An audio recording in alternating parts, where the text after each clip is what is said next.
Setiap desa punya rahasia. Rahasia yang disembunyikan dari peta, dari sejarah, bahkan dari ingatan penduduknya sendiri.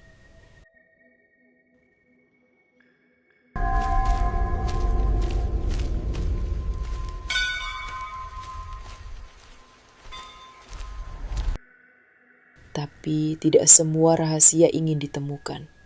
Beberapa dikubur tanpa nama, tanpa doa, dan tanpa izin untuk dibangunkan.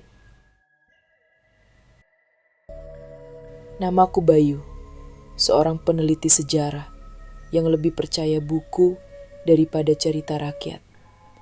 Aku datang ke desa ini karena peta kuno menyebutkan adanya pemakaman kolonial yang hilang. Bukan untuk cari masalah. Aku hanya ingin tahu apa yang membuat desa ini mencoba melupakan masa lalunya. Sesampai di desa tersebut, aku bertanya dengan sopan tentang makam tua, tentang sejarah yang ingin aku pelajari. Mereka menjawab dengan senyum, tapi setiap kalimat diakhiri dengan keheningan yang memaksa, seolah bibir mereka dikunci oleh sesuatu yang tak terlihat. Hanya satu orang yang menatapku tanpa takut, Mbah Temon. Ia tak bicara sepatah kata pun, tapi dalam sorot matanya ada sesuatu, seperti peringatan yang dikirim langsung dari masa lalu. Kabut pagi membawa langkahku ke tepi sungai. Di sana, aku melihatnya. Tanah yang berbeda warnanya. Tak ada nisan, tak ada bunga, tak ada nama. Hanya keheningan yang membuat suara detak jantungku terdengar lebih keras dari biasanya. Tanganku menyentuh tanah, seperti mengusap kulit yang dingin. Dan di bawahnya ada paku karatan, rambut yang belum membusuk, dan sehelai kain putih, basah oleh air tanah. Aku pikir ini hanya peninggalan zaman perang, tapi ternyata ini adalah segel. Malam pertama, aku merasa dia mengawasiku. Ada langkah kaki di luar jendela, pelan, seirama. Tapi saat ku buka tirai, tak ada siapapun. Hanya jejak basah mengarah ke pohon tua di pinggir desa. Aku bermimpi, tanah merah basah, perempuan menangis di dalam lubang. Orang-orang berdiri melingkar, mengucap doa dalam bahasa yang tak kupahami. Lalu, tanah menutup wajahnya dan dunia menjadi mendung. Aku terbangun. Kedatangan Mbah Temon membuatku tersadar. Dia datang tanpa suara, meletakkan sikat sirih dan sepotong kain kafan di depan pintu. Ia tak bicara sepatah kata pun, tapi aku tahu aku sudah masuk terlalu dalam. Wajah-wajah yang dulu menyambut kini berpaling. Mereka pura-pura tak melihatku, seolah aku sudah bukan bagian dari dunia mereka. Kuburan itu berubah. Di sekelilingnya, arang, tulang ayam, bunga layu, dan lilin yang habis terbakar. Di tanah, ada mantra tertulis dengan darah. Ini bukan pemakaman biasa. Ini segel yang melindungi dunia dari sesuatu yang pernah terkubur hidup-hidup. Akhirnya, Mbah Temon memanggilku. Suaranya berat, seperti berasa dari dalam tanah itu sendiri. Kau bukan yang pertama datang ke sini, tapi bisa jadi yang terakhir. Ia cerita tentang seorang perempuan Belanda dikubur hidup-hidup karena cinta yang tak boleh terjadi.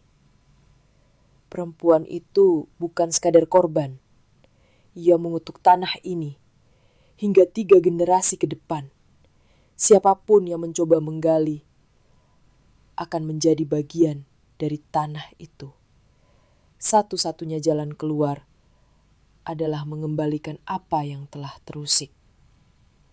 Saat aku bercermin, ada bekas merah di dadaku, berbentuk seperti akar, menjalar ke leher.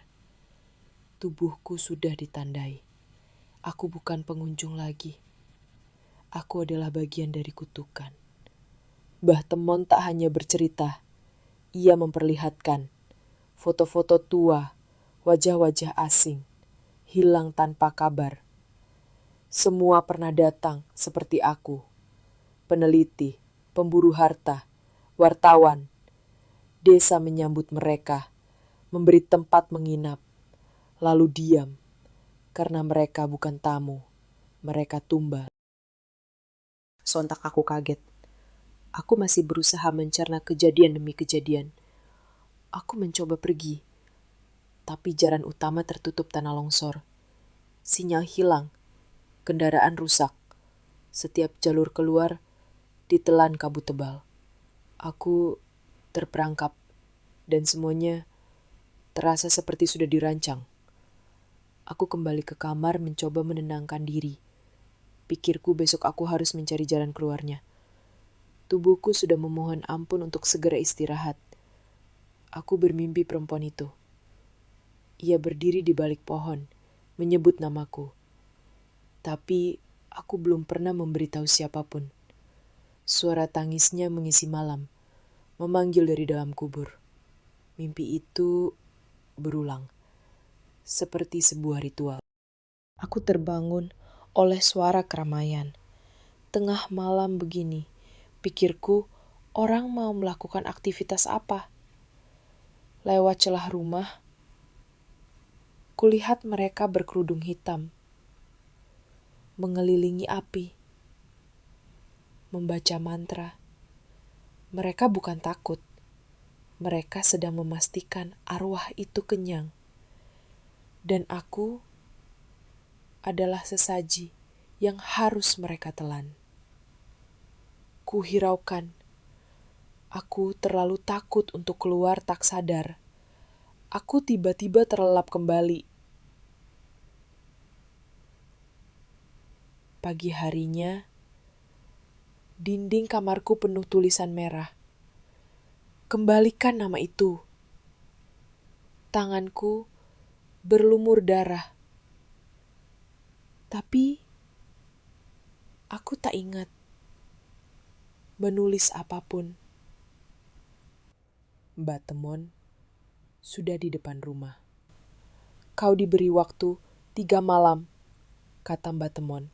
Kalau tak kau selesaikan, dia akan ambil nyawamu atau orang-orang di desa ini.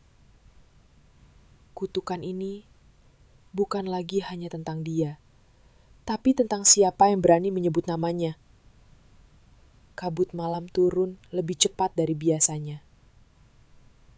Suasana sekeliling begitu sunyi, seolah suruh desa menahan napas. Kuburan itu kini tampak hidup. Tanahnya bergerak pelan, seperti dada yang bernapas. Aku menggali. Setiap sekop tanah terasa berat, bukan karena beban fisik, tapi seperti ada yang menahanku dari bawah. Saat ujung cermin menyentuh lapisan terakhir tanah, suara gemuruh kecil terdengar. Tanah bergetar.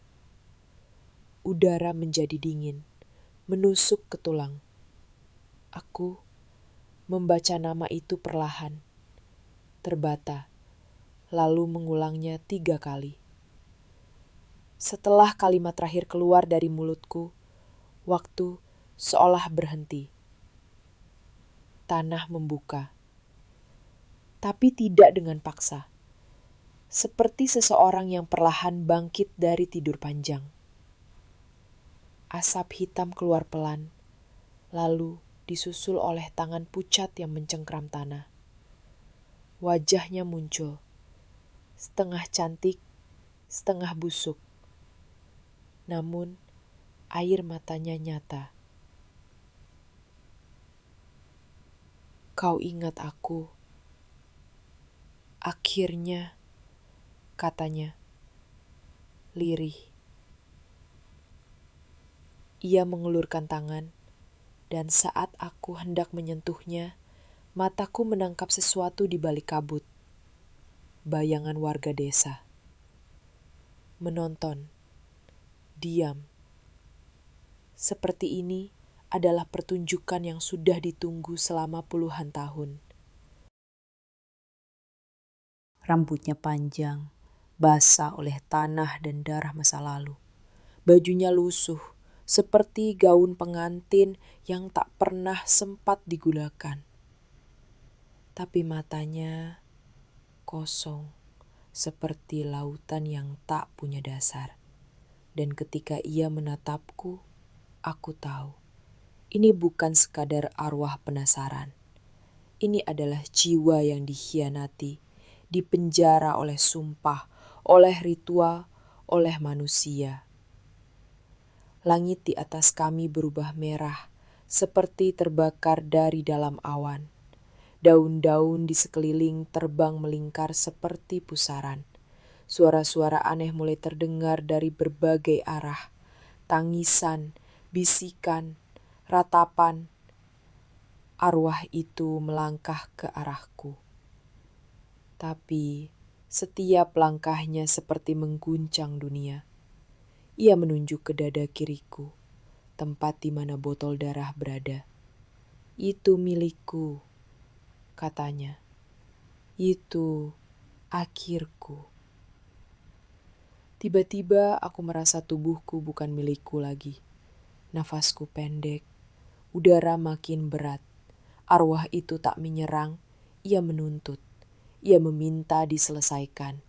Tapi warga desa yang menonton, mereka mulai bergerak, menyanyikan sesuatu, mantra kuno, dan aku sadar mereka tak ingin arwah itu bebas. Dan yang lebih mengerikan, mereka tak ingin aku pergi dari tempat ini hidup-hidup. Aku jatuh, tanganku berdarah, cermin pecah, botol darah hampir terlepas.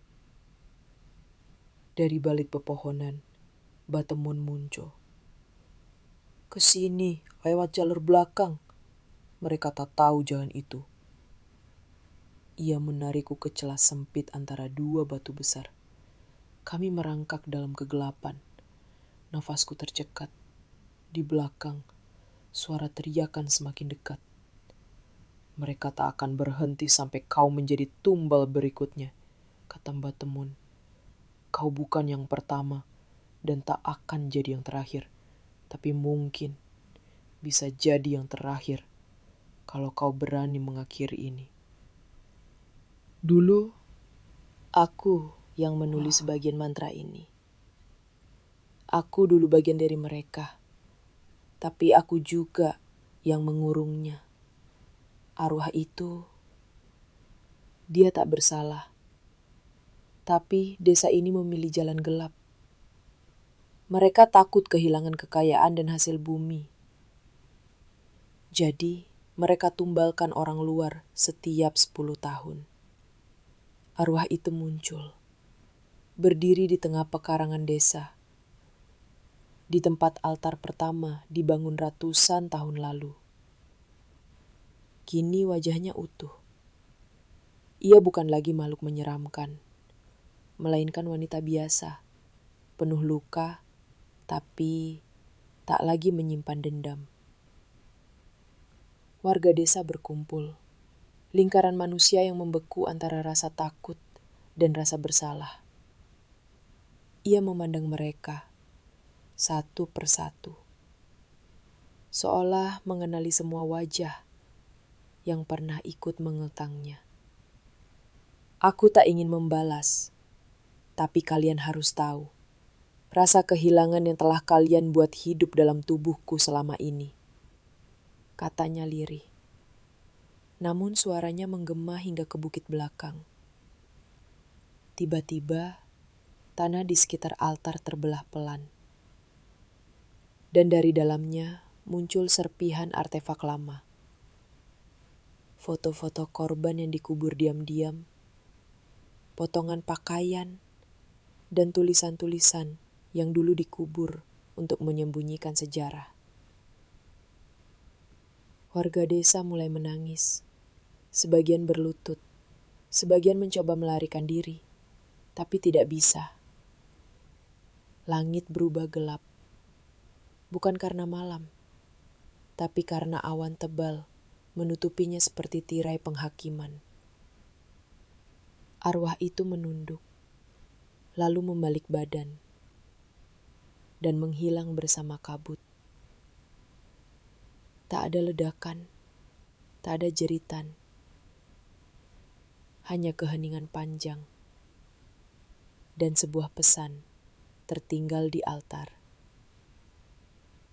Yang disembunyikan akan kembali. Kau harus pergi jauh dari sini, kata Mbah Temon. Kutukan itu mungkin berhenti, tapi tempat ini akan selalu mencari jiwa baru. Aku melangkah pergi, melewati jalan setapak, meninggalkan tempat itu. Tapi sebelum menoleh terakhir kalinya, aku lihat cermin kecil di saku bajuku, dan di dalamnya bayanganku bukan lagi aku. Narasi berhenti, tapi napas ketakutan tetap ada. Kuburan itu, meski tanpa nama, kini memiliki satu kisah yang tak akan pernah dilupakan.